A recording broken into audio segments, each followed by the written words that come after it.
یہ ذمہ داری بنتی ہے کہ مسائل کے حل میں ہم اپنی کوششوں کو جاری رکھیں. تازہ ترین میں فی الوقت اتنا ہی. مزید جاننے کے لیے ہمارے ساتھ رہیے.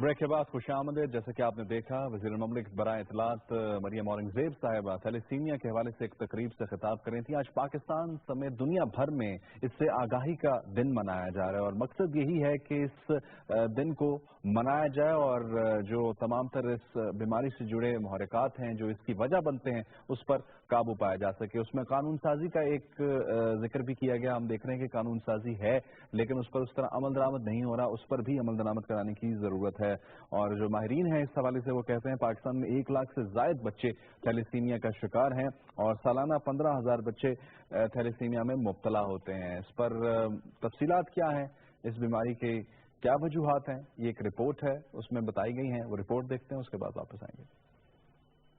دنیا بھر کی طرح پاکستان میں 8 مئی کا دن ہر سال تھیلیسیمیا سے آگاہی کے طور پر منایا جاتا ہے.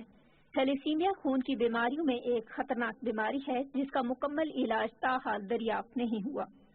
میڈیکل سائنس صرف اس مرض کا شکار افراد کو زندہ رکھنے کی کوشش کرتی ہے. یہ بیماری بچوں میں پیدائشی طور پر والدین سے منتقل ہوتی ہے. تھیلیسیمیا کے مریض کے خون میں غیر معمولی اور بگڑی ہوئی شکل کے سرخ ذرات پائے جاتے ہیں جو خود بخود ٹوٹ پھوٹ کا شکار ہوتے رہتے ہیں. تھیلیسیمیا ایک خون کی موروثی بیماری ہے. اس کی 2 اقسام بنیادی طور پہ آپ سمجھ لیں ہوتی ہیں. ایک تھیلیسیمیا مائنر اور ایک تھیلیسیمیا میجر. تھیلیسیمیا میجر کے جو مریض ہوتے ہیں ان کے جو خون کے خلیے ہوتے ہیں اس کے اندر ہیموگلوبن ہوتی ہے. وہ ہیموگلوبن کی جو کوالٹی ہے وہ صحیح نہیں ہوتی ہے اور وہ ڈیفیکٹو ہوتی ہے جس کی وجہ سے ان مریضوں کو اپنی جان اور صحت مینٹین کرنے کے لیے ہر ماہ خون کی ٹرانسفیوژن کی ضرورت پیش آتی ہے. اس مرض سے متاثرہ شخص کی ہڈیوں کا بڑھ جانا, رنگت میں تبدیلی, جگر کی تیلی کا بڑھنا اور یرقان جیسی علامات پائی جاتی ہیں. ایک اندازے کے مطابق پاکستان میں لگ بھگ 1 لاکھ افراد تھیلیسیمیا میجر کا شکار ہیں جبکہ ہر سال 8,000 افراد کا اضافہ ہو رہا ہے. تازہ ترین سروے کے مطابق 1.5 کروڑ پاکستانی مرد و خواتین کے خون میں تھیلیسیمیا مائنر کے جراثیم پائے گئے ہیں جو خود تو مہلک نہیں مگر ایسے 2 افراد کی شادی سے تھیلیسیمیا کے مریض پیدا ہوتے ہیں.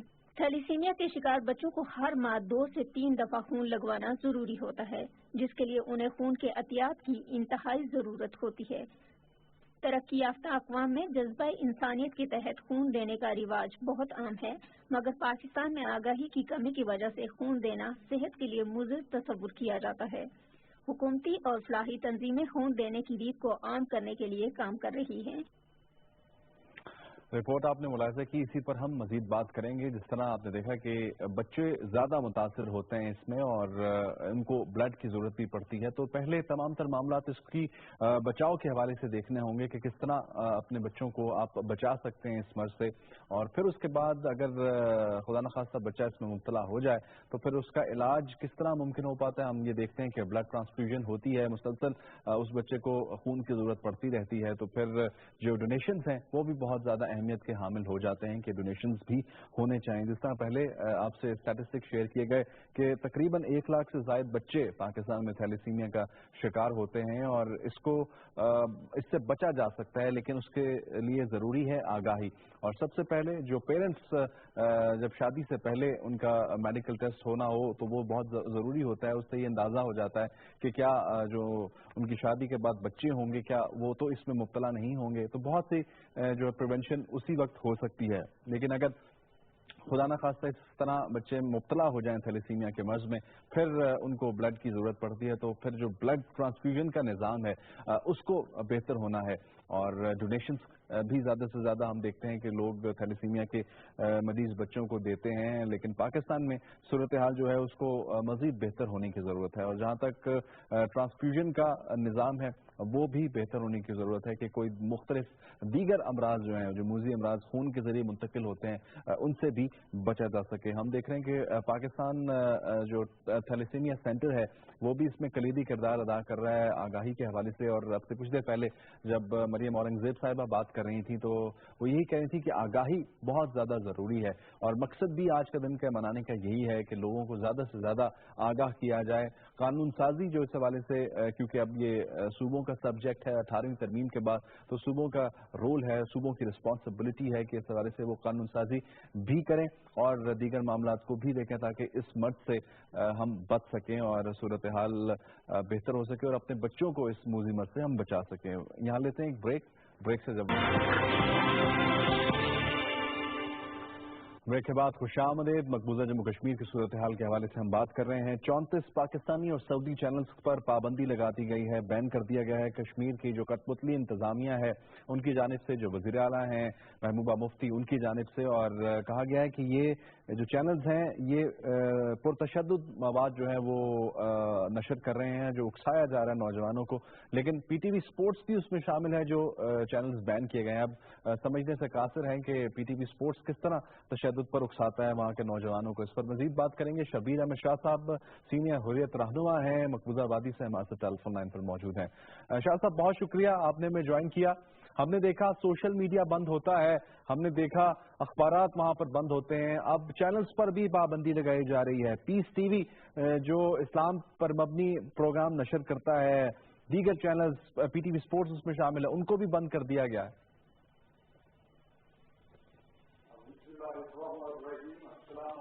جی وعلیکم السلام۔ بوکھلاہٹ ہیں، یہ خالی ایک بوکھلاہٹ ہیں جو بھارت سرکار کو آئی ہے، کیونکہ بھارت سرکار نے ہر کوئی وہ حربہ آزمایا تھا ہماری تحریک کو دبانے کے لیے۔ اب یہ یہاں تک نیچے آئے ہیں کہ جو سپورٹس ہے، پی ٹی وی سپورٹس ہیں یا پیس ٹی وی ہیں یا برادر ملک کی جو چینلز ہیں جو یہاں چلتے تھے، اور لوگ میکسیمم وہی کچھ دیکھتے تھے کیونکہ وہاں درس تدریس کا پروگرام بھی ہوتا تھا، سبھی چیزیں ہوتے تھے، لوگ اس چیز کو بہت پسند کرتے تھے۔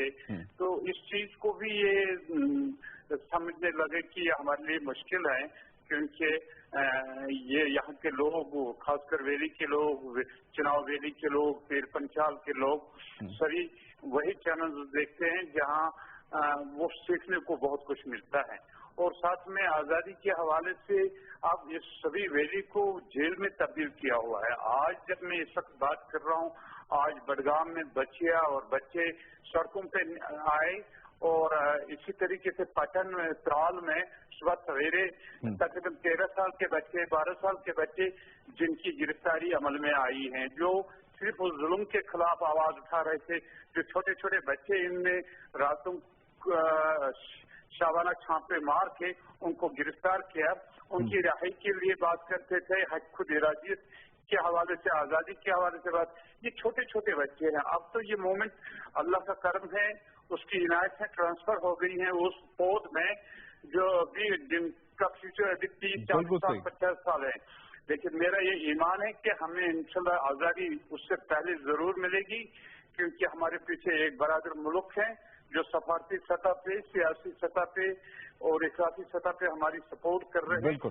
اور صرف پاکستان برادر ملک سے ہماری ایک ہی اپیل ہے کہ اس ظلم کو اجاگر کرنے کے لیے یہاں کا واٹس ایپ، یہاں کا سوشل میڈیا سب کچھ کے اوپر بین ہے، تاکہ برادر ملک باہر کی دنیا میں اس چیز کو اجاگر کرے اور ان کے سفارت خانے اس چیز کو اجاگر کرے تھرو سیمینار، تھرو کانفرنسز، یا جو کشمیر کمیٹی بنی ہے ہیڈڈ بائی مولانا فضل الرحمان صاحب، یا جو پارلیمنٹیرینز ہیں، سینیٹرز، ان سب کی ٹیمیں باہر کی دنیا میں جائے، اس مظلوم خطے پہ، اس مظلوم لوگوں کے ساتھ، مقبوضہ کشمیر میں انسانوں کے ساتھ کیا کیا جائے گا۔ اچھا شاہ صاحب، میں آپ سے پوچھنا چاہوں گا کہ یہ جو احکامات آئے ہیں یہ ہندوستان کے محکمہ داخلہ کے پرنسپل سیکرٹری آر کے گوئل کی جانب سے آئے ہیں، اور اس پر بالکل ایز اٹ از عمل درآمد کروایا ہے۔ وہاں پر کٹپتلی جو وزیر اعلیٰ ہیں محبوبہ مفتی انہوں نے کہا کہ یہ جو چینلز ہیں یہ نوجوانوں کو اکسا رہے ہیں تشدد پہ۔ جو پیس ٹی وی ہے یا تو مذہبی چینلز ہیں ان کو بین کیا گیا ہے، یا جو سپورٹس کے چینل ہیں ان کو بین کیا گیا ہے، یا انٹرٹینمنٹ کے چینلز ہیں ان کو بین کیا گیا ہے۔ تو یہ کیا توجیہ ہے کہ یہ جو چینلز ہیں یہ کس طرح تشدد پر اکسا رہے ہیں وہاں کے نوجوانوں کو؟ یہ تو سراسر غلط ہے، اس میں کوئی حقیقت نہیں ہے۔ اور جتنے بھی چینلز ہیں جیسے آپ نے کہا ایون سپورٹس ہیں یا پیس ٹی وی ہیں یا اور بھی چینلز ہیں جن سب پہ بین لگا دیا گیا ہے، تو اس سے یہ ثابت ہو جاتا ہے کہ یہ آپ اپنے آپ کو اتنے کمزور سمجھنے لگے کہ کوئی ٹی وی بھی نہ دیکھے، کوئی برادر ملک کے چینل اگر یہاں چلتے تھے تو لوگ دیکھتے تھے. اچھا، ابھی چونکہ آپ چونکہ مقبوضہ آبادی میں موجود ہیں تو میں آپ سے پوچھنا یہ چاہوں گا کہ ابھی جو ٹی وی وہاں پر آ رہا ہے اس پہ کون کون سے چینلز ہیں؟ کیا بھارتی چینلز اس پر اب لائے جا رہے ہیں؟ اس کو کوشش کی جا رہی ہے کہ بھارتی چینلز دکھائے جائیں یہاں پر؟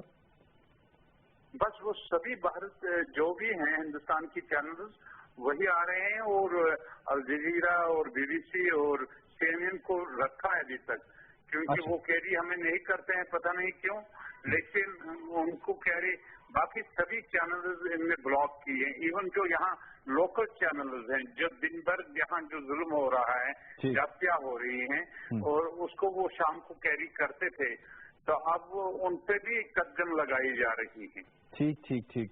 بہت شکریہ. شبیر احمد شاہ صاحب ہمارے ساتھ موجود تھے، سینئر حریت رہنما ہیں مقبوضہ آبادی سے، اور بتا رہے تھے کہ وہاں پر اب جو چینلز ہیں جو خاص طور پر پاکستانی اور سعودی چینلز ہیں تقریباً 34 کے قریب، اس کو بند کرنے کے ان کو بین کرنے کے احکامات صادر کر دیے گئے ہیں.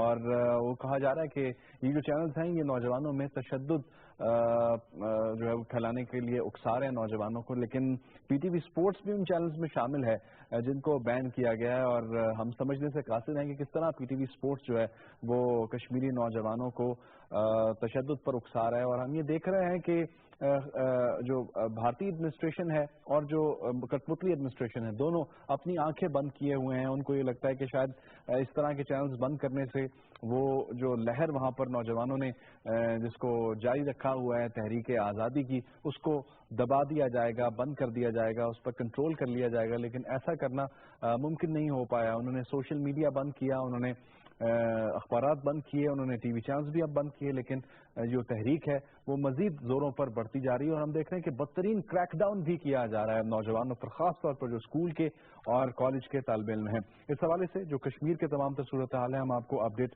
کرتے رہیں گے، لیکن آگے بڑھیں گے اور کچھ اور اہم خبریں ہم ان کو ڈسکس کریں گے. گلوبل وارمنگ کے حوالے سے ہم بات کریں گے. جو ماہرین ہیں وہ کہہ رہے ہیں کہ ہماری زندگیوں کو گلوبل وارمنگ جو ہے وہ یکسر تبدیل کر دے گی. جس طرح ہم دیکھ رہے ہیں کہ ٹیمپریچر پوری دنیا کا بڑھتا جا رہا ہے، جو گرمیوں کا سپین ہے وہ زیادہ ہوتا جا رہا ہے، اور موسمیاتی تبدیلیاں بہت تیزی سے رونما ہو رہی ہیں. یہ گلوبل وارمنگ کا ہی نتیجہ ہے. اور ماہرین کہتے ہیں کہ عالمی حدت میں جو اضافہ ہے اس کی وجہ سے طوفان بھی زیادہ آ رہے ہیں، بارشوں کا جو سپین ہے وہ بھی بڑھتا جا رہا ہے، زیادہ ہو رہی ہیں، آسمانی بجلی بھی بہت گرتی ہے جس سے بہت سے نقصانات ہوتے ہیں، اور زیادہ بارشوں کی وجہ سے زمین کا کٹاؤ بھی ہو رہا ہے، سیلاب بھی آ رہے ہیں، نقصانات بھی ہو رہے ہیں، اور بہت سے معاملات ہیں جو گلوبل وارمنگ کی وجہ سے ہو رہے ہیں. اور انہوں نے کہا کہ یہ بتدریج ہے، بڑھتا جائے گا آہستہ آہستہ جیسے جیسے گلوبل وارمنگ بڑھتی جائے گی، اور جانوروں کے قد بھی چھوٹے ہوتے جائیں گے. یہ تو کچھ بات ہوئی گلوبل وارمنگ کے حوالے سے. اب ہم بات کریں گے فرانس میں صدارتی انتخابات ہوئے اور اعتدال پسند رہنما ایمانوئل میکرون صدر منتخب ہو گئے ہیں. میکرون نے شکست دی ہے میری لاپین کو. میکرون نے 65.5% سے زائد ووٹ حاصل کیے ہیں. ہمارے ساتھ موجود ہیں بین الاقوامی امور کے ماہر رسول بخش رئیس صاحب. بہت شکریہ آپ نے ہمیں جوائن کیا رسول بخش صاحب. فرانس میں جو انتخابات ہوئے اور جس میں میکرون کامیابی حاصل کر چکے ہیں، آپ کو کیا لگتا ہے کہ اب فرانس میں اعتدال پسندی کو پروان چڑھایا جائے گا ان کی صدارت کے نیچے؟ ایک بہت بڑا ایک ٹیسٹ کیس تھا فرانس کا الیکشن، اس بارے میں کہ کیا یہ تعاون گزیر گریز طاقتیں پیدا ہو رہی ہیں، کیا یہ شدت پسندی میں اضافہ ہو رہا ہے. ٹرمپ کے انتخابات کے بعد یہ قیاس آرائیاں شروع ہو چکی تھی یورپ میں، اور خصوصی طور پر اس کا پس منظر وہ پاپولر ووٹ بھی ہے جو برطانیہ میں ہوا، اور برطانیہ نے یورپین یونین سے علیحدگی کا فیصلہ کر لیا. تو اب یہ ایک ٹیسٹ کیس تھا کہ اگر خدا نخواستہ برطانیہ بھی اسی روش پہ چلا گیا جس روش پہ برطانیہ گیا ہے، تو پھر یورپین یونین کا کیا ہوگا، اور پھر کیا اس کے اثرات گلوبلائزیشن کا پروسیس ہے اس پر کیا پڑیں گے.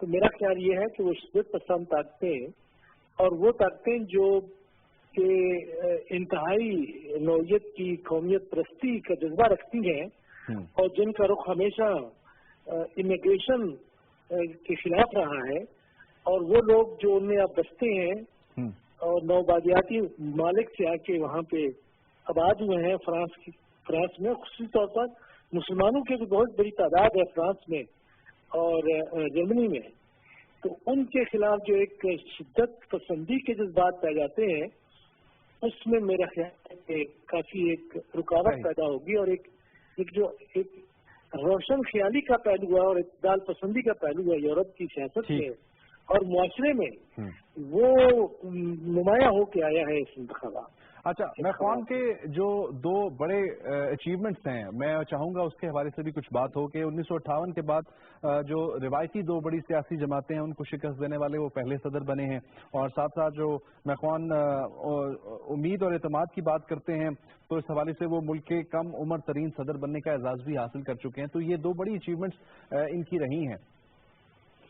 جی، میرا خیال یہ ہے کہ آپ نے دیکھا تھا کہ 8 سال پہلے جب باراک اوباما کا انتخاب ہوا تو ایک بہت بڑی تبدیلی تھی کہ ایک ایسی بات جو امریکہ کے انتخابات میں سیاست میں تاریخ میں نہیں ہوئی تھی، انہونی تھی، ہونی ہو گئی کہ ایک شافام، ایک یتیم پس منظر کا شخص اور اپنی طاقت کے بلبوتے پر وہ انتخابات جیت گئے، اور اسی طریقے سے ہم فرانس میں دیکھتے ہیں وہ اسی طرح کا تو مقابلہ نہیں ہے، لیکن یہ ہے کہ جو مغربی جمہوریتیں ہیں ان میں اتنا پختگی ہے کہ لوگ دیکھتے ہیں کہ ماضی کچھ بھی ہو، اگر کسی میں یہ صلاحیت ہے، قائدانہ صلاحیت ہے، اور وہ اپنے ملک کو ایک نئی قیادت فراہم کر سکتا ہے،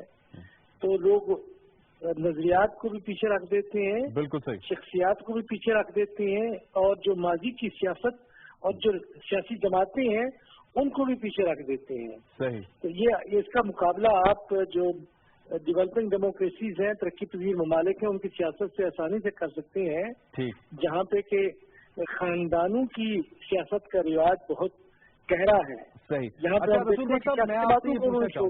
میں آپ سے پوچھنا چاہوں گا، جو میخوان ہیں ان کے حوالے سے یہ کہا جا رہا ہے کہ وہ ایک اعتدال پسند ہیں، وہ ایک لبرل ہیں، تو وہاں پر جو بسنے والے مسلمان ہیں، ہم نے دیکھا کہ فرانس پر دہشت گردی کے سائے بھی منڈلاتے رہے، اور ساتھ ہی ساتھ کچھ ایسے واقعات جو اسلاموفوبیا کے حوالے سے ہیں وہ بھی رونما ہوتے رہے کہ اسکارف پر پابندی اور دیگر معاملات، تو ان کو ایڈریس کر پائیں گے؟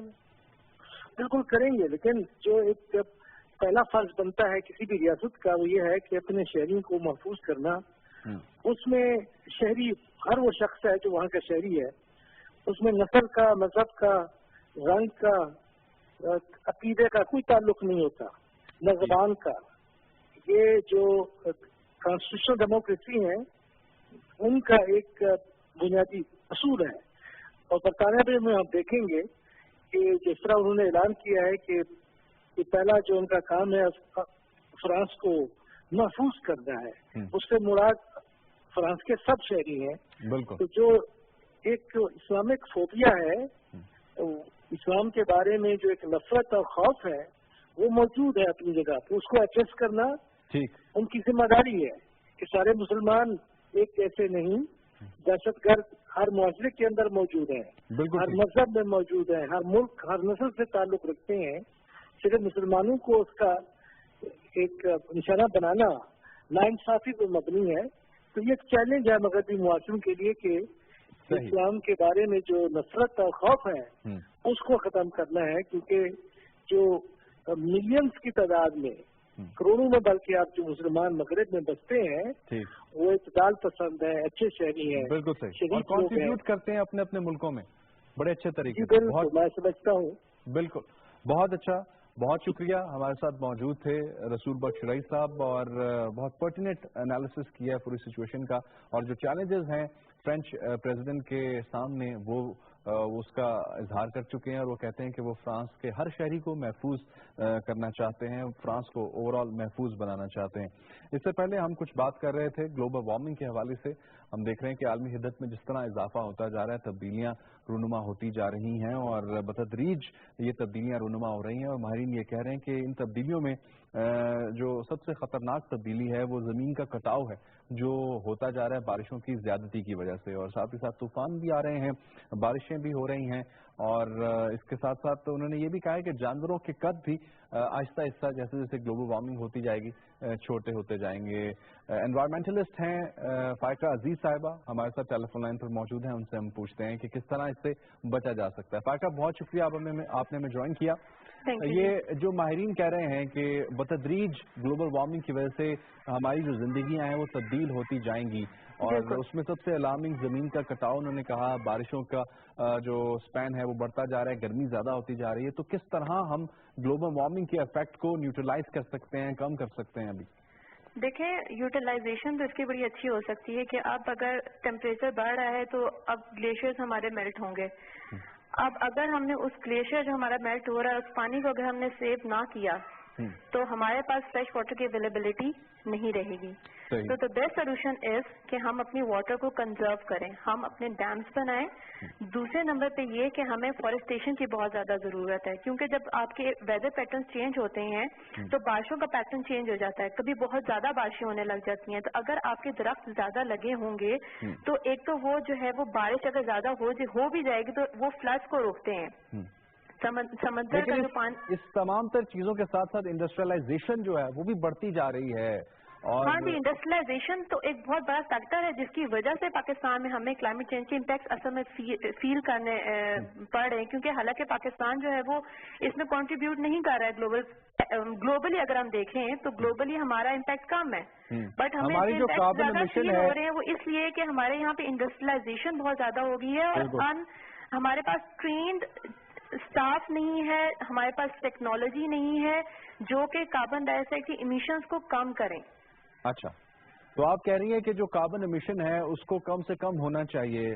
ہمارے جو ہمسائے ہیں، چین ہے، بھارت ہے، یہ تو بہت زیادہ کاربن امٹ کرتے ہیں، تو کیا انہی کی وجہ سے پاکستان کو بھی یہ تبدیلیاں دیکھنا پڑیں گی؟ ہاں جی، it is one of the reason because ہمارے جیوگرافیکل لوکیشن اس طرح کی ہے کہ ہم لوگ ان کے ہمسائے ہیں جو کہ ورسٹ پولیوٹنگ کنٹریز ہیں، تو ہمیں ان کی وجہ سے بھی افیکٹ فیس کرنے پڑیں گے، پر اس کا مطلب یہ نہیں ہے کہ ہم اپنے ملک میں کوئی میئرز نہ لیں، تو یہ سوچ لیں کہ وہ تو پولیوٹ کر رہے ہیں تو ہم تو پولیوٹ نہیں کر رہے، اس وجہ سے ہم نے کوئی میئرز نہیں لینے، ہمیں بھی میئرز لینے کی ضرورت ہے، اور یہ میئرز بالکل ایگزیکٹلی اگر آپ اپنے میئرز لیں گے، اپنے گھر کو ہم صاف ستھرا کریں گے تو باہر والے جو بھی کرتے رہیں ہمیں ان سے زیادہ فرق نہیں پڑے گا۔ بہت شکریہ فائقہ عزیز، انوائرمنٹلسٹ ہم سے بات کر رہی تھیں، اور بیسک دو باتیں کہ جو گلیشیئر سے پانی پگھلتا ہے اس کے لیے ہمیں زیادہ سے زیادہ ڈیمز بنانے ہیں تاکہ ہم اس پانی کو استعمال کر سکیں بجلی بنانے کے لیے، سیلاب کے لیے اور دیگر معاملات کے لیے، اور ساتھ ہی ساتھ ہمیں درختوں کو بھی اگانا ہوگا تاکہ یہ جو عالمی حدت ہے اس سے بچا جا سکے۔ اب آخر میں ہم کچھ بات کریں گے پاکستان اور بھارت کے درمیان جو کرکٹ کے معاملات ہیں۔ عبد المحی شاہ صاحب سینئر سپورٹس جرنلسٹ ہم سے بات کریں گے، ہمارے ساتھ ٹیلی فون لائن پر موجود ہیں۔ شاہ صاحب بہت شکریہ۔ اور یہ جو قانونی جنگ شروع ہوئی ہے پی سی بی اور بی سی سی آئی کے درمیان، یہ کدھر جاتی آپ کو دکھائی دے رہی ہے؟ کیونکہ بھارت تو یہ کہتا ہے کہ ہم نے صرف ایک خط لکھا تھا، کوئی معاہدہ نہیں کیا تھا، کوئی سائن نہیں اس طرح ہوئے تھے، ہم نے مشروط کیا تھا کہ اگر حکومت ہمیں اجازت دے گی تو ہم کھیلیں گے۔ دیکھیں شیردل، یہ تو بہت ڈیپینڈ کرتا ہے کہ کون سا لیٹر ہے پاکستان کرکٹ کے پاس، کون سے ڈاکومنٹ ہیں، کون سا ایم او یو ہے جو پاکستان کرکٹ بورڈ جس کی بنا پر، جس کی بنیاد پر انڈیا کو یہ نوٹس بھیجا ہے کہ ہم آئی سی سی میں چلے جائیں گے اگر آپ نے رسپانس نہ کیا۔ اگر تو وہ اوتھینٹک ہے، ایم او یو صحیح طریقے سے سائن ہوا ہے، جو کہ میرا خیال ہے نجم سیٹھی صاحب بھی بتا سکتے ہیں۔ آپ بہت باخبر صحافی ہیں، آپ کے پاس تو ہوگا جو 2014 میں یا 2013 میں جو سائن کیا گیا تھا۔ جی میں 2014 کی بات ہے جب پاکستان بگ 3 پہ سائن نہیں کر رہا تھا تو ایک پاکستان کو ایک انسینٹیو دینے کے لیے انڈیا نے کہا جی آپ سائن کر دیں تو ہم آپ سے 6 سیریز کھیلیں گے۔ یہ مئی 2014 کی بات ہے، اور ایگزیکٹ مجھے ڈیٹ بھی یاد ہے۔ کیا اس میں یہ شرط تھی کہ ہندوستان کی حکومت اگر کہے گی تو ہم کھیلیں گے؟ دیکھیں یہ تو وتیرہ رہا ہے board of control for cricket in India کا کہ جب بھی کوئی ایسی بات آتی ہے وہ کہتے ہیں جی گورنمنٹ اجازت دے گی تو اگر گورنمنٹ اجازت دے گی اور کوئی ایسے حالات نہیں ہیں، اور مجھے یاد پڑتا ہے کہ اس وقت نجم سیٹھی صاحب نے ایک بات کی تھی کہ انڈیا نیوٹرل وینیو پہ بھی ہم سے کھیل لے گا. اگر وہ اس طرح کی بات ہے اور نیوٹرل وینیو پہ بھی ہم سے بائیلیٹرل سیریز ہو جاتی ہے، کیونکہ انڈیا آلریڈی امریکہ کھیلا ہوا ہے، امریکہ نیوٹرل وینیو تھا، ویسٹ انڈیز کا ٹور کیا تو جا کے امریکہ کھیلے ہیں، تو اس لیے نیوٹرل وینیو پہ وہ کھیل سکتے ہیں، کھیلتے رہے ہیں یا کھیل چکے ہیں. تو پاکستان کے لیے یہ مشکل نہیں ہوگا، لیکن سارا دیکھنا ہے کہ ہم نے کون سا ڈاکومنٹ، کون سا پیپر بھی. آپ کو کانفیڈنس ہے پی سی بی کی جو لیگل ٹیم ہے جو اس کو پرسو کر رہی ہے، جنہوں نے نوٹس بھجوایا بی سی سی آئی کو اور کہا ہے کہ $60 ملین ادا کیے جائیں، وہ یہ کیس پلی کر سکتے ہیں، لڑ سکتے ہیں کیس بھرپور طریقے سے؟ دیکھیں میرا تو خیال، مجھے تو اتنا زیادہ یہ پازیٹیو نہیں لگتا، اتنا زیادہ میں کانفیڈنٹ نہیں ہوں کہ انڈیا خود کوئی اس طرح کی بات کرے گا. پاکستان اپنا جو کیس ہے وہ ضرور آئی سی سی میں لے کے جائے، اور آئی سی سی میں پہلے ٹھیک ہے پہلے آپ کو بی سی سی آئی کو ہی اپروچ کرنا پڑتا ہے، لیکن اب آئی سی سی کی میرا خیال آئی سی سی میں جب لے کے جائیں گے تو وہاں سے کچھ نہ کچھ ریزلٹ نکلے. ٹھیک ہے، بہت شکریہ عبد المعین شاہ صاحب، سینئر اسپورٹس جرنلسٹ، ہم سے بات کر رہے تھے. اس کے ساتھ ہی پروگرام لائیو ایٹ 5 کی پوری ٹیم کو اجازت دیجیے. اللہ نے کے بعد